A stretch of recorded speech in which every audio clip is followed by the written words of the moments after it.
Hello, hello. Today we're going to talk a little bit about formalizing software ecosystem modeling. Software ecosystems are groups of companies working together, collaborating to serve a market for services and software. We think that it's necessary to formalize the modeling of these ecosystems because through modeling you can do all kinds of interesting things.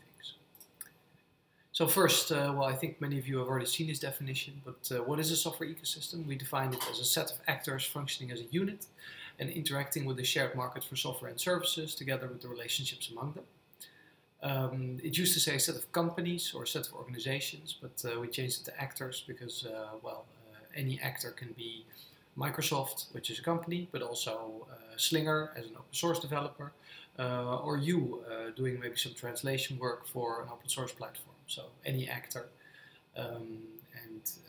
We find that seeing software ecosystems through sort of that natural ecosystem lens delivers all kinds of interesting results. And that's why, we'll be talking about this today.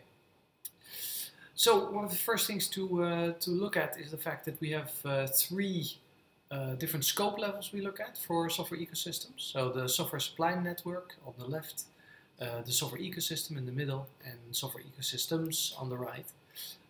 So if you look at the left, you see that in the middle there's an ISV for independent software vendor.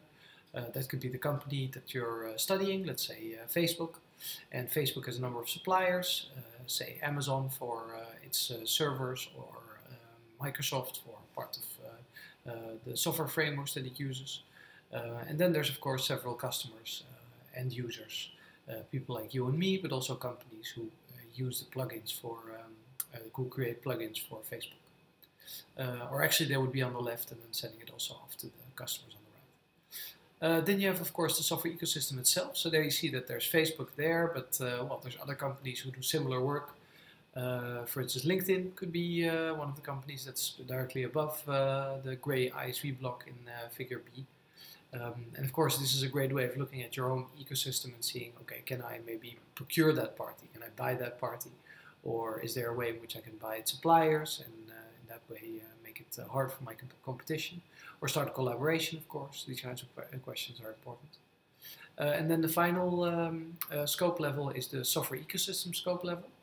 So what you're looking at there is that, you see that Facebook is, for instance, part of the Microsoft and the Google ecosystems on the left.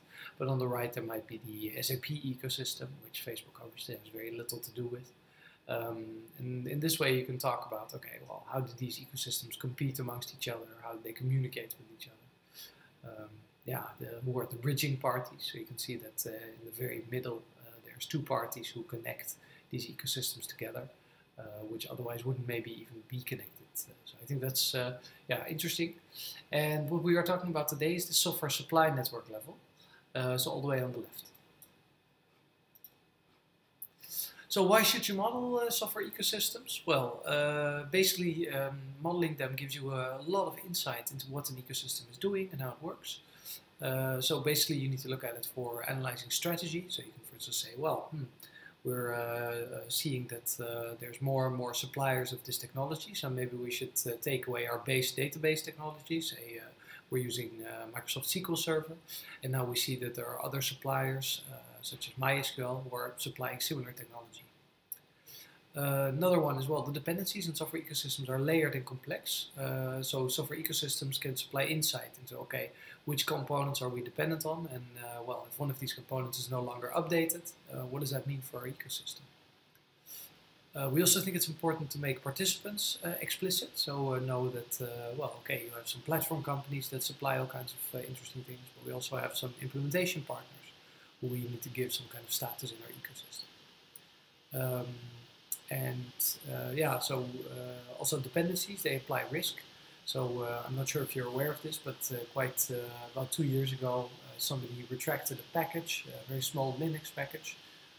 And by retracting it, all of a sudden, all these other software components that were dependent on the package couldn't work anymore.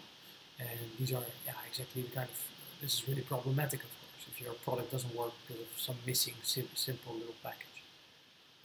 So this risk can be assessed. That's a nice trick.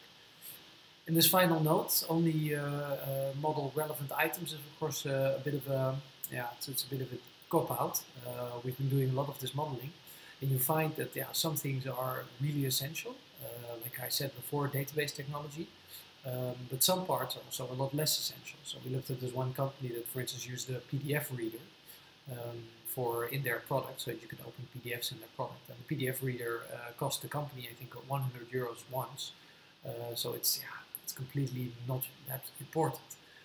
Whereas, like I said before, if you're dependent on .NET technology from Microsoft, every change that Microsoft makes can be a huge impact for you. So these are the kind of things you need to think about. So how do we model these ecosystems? Well, we actually developed two modeling techniques. So we have a product deployment context and the software supply network. Now the product deployment context has the goal of modeling what a product really looks like. So it tells you about the dependencies in the product. It tells you what kind of interfaces are being used. Does it work through a browser or something else? And the software supply network, which is a lot easier to understand, is a network of suppliers. It's basically a supply chain. And using the supply chain, you can actually see, okay, how does the software flow through the chain to the final customer. And these flows can be of different types. You can have a flow of a product, but you can also have a flow of a platform or a service. And you'll see some examples in the next figure. So this is the software supply network. Face away a little bit. So here you can see, for instance, the company AFAS. And AFAS has, a product that it supplies to customers, P6, called AFAS ERP system.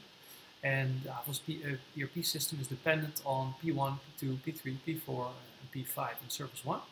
You can see that all these things, .NET framework I mentioned, Windows, Microsoft IIS, the web server framework Microsoft are all required for AFAS to run.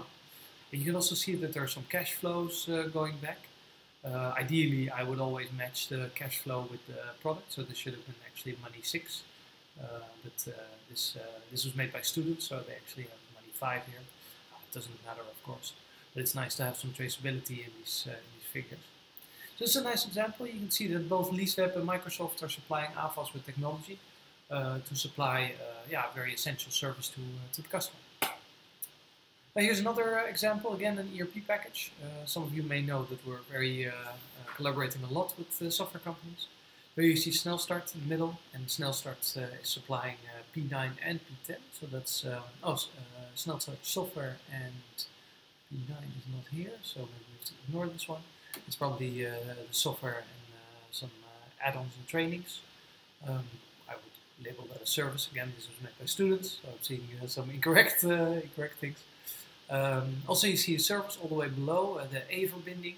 I think that's something to connect either to the government for taxes or to connect companies together. But you can see that Snelstart has quite a lot of dependencies, so this is a really nice example. Not the student's best work, but also a very rich model. So, and here's also another one, Vital Health. Well, I think at this point you get the point. The students did something quite illegal here. They merged P1 to P7 into one arrow, but I think I would do that differently. But I can imagine that with these large numbers of products, this is of course quite a challenge with these models, that the moment you try to model a lot of detail, then life gets more complicated. Alright, so these are the software supply networks. Well, here's another one we'll be talking about later. But let's also talk a little bit about the PDC. So this is a product deployment context. And here you can see a product that is completely dependent on other components. So you see, for instance, iMove is the product. It's dependent on the .NET framework, several components within the .NET framework. There's iTextSharp and Chillcat. I don't know what they do, but they're probably important. The Sybase database system, which runs on an operating system, and then the operating system, which runs on a piece of hardware. So you see here, I would have marked it H2, but it can't all be perfect. And then on the right you can see that through a web browser and a CycloConnect plugin you can actually connect these two together. So this is sort of a client-server type setup. So the PDC is a little bit harder to understand.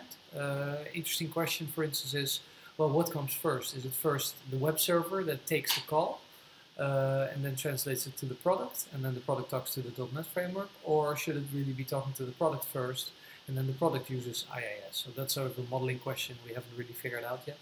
I think I like this way the best. I think right now I can see that, okay, the internet connects to the IIS server, and the IIS server connects to the iMove product.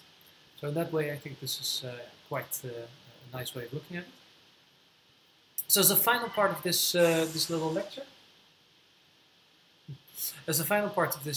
lecture, I'm also showing some products and product modeling techniques. So here you see the product, product of interest, a platform product. So that's one where you can actually embed different things in.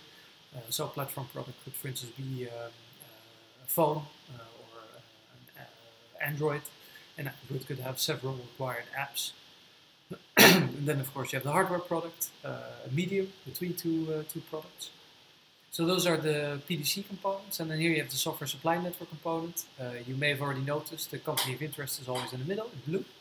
And then you have a supplier, customer, intermediaries, and yeah, the customer's customer. I don't like this idea of the customer's customer so much, especially because it should be turned around anyway. But generally, I would say that well, let's say the customer could be ING, if I'm making, or not ING, Rabobank, if I'm making a banking app. And then the end user of that would be, yeah, simply some party after the intermediary, which is their Rabobank. So that's, well, it's up to you to how you want to model this. I like it better with an intermediary, Rabobank, who then supplies the app to its customers. Great. Within the SSN, we also have some nice extra components. So, of course, you have the trade relationships. You have the flows, which you already saw, which is, for instance, P4 or Euro 7, or well, whatever you want to have flowing between these things. Right now, we have no restriction on this. So it could be content, could be news, for instance. So Blendle, for instance, Blendle, the news service, extracts news from all kinds of news sources and then supplies it on to a customer. So there, the flow could be N1, N2, N3. I would call it C1 because it's content. Most common are content, services, products, hardware. That's about it. Well, the OR gateway and the XOR gateways we don't use that much anymore, but basically they supply some variability in the software ecosystem model. And this is something where, yeah, you can see that well, we're actually still playing a little bit with the development of these models. We'll talk about that more in the next session. For now, there will be a small test, so you can actually answer questions like, okay, what is a software ecosystem? Why do we want to model these things?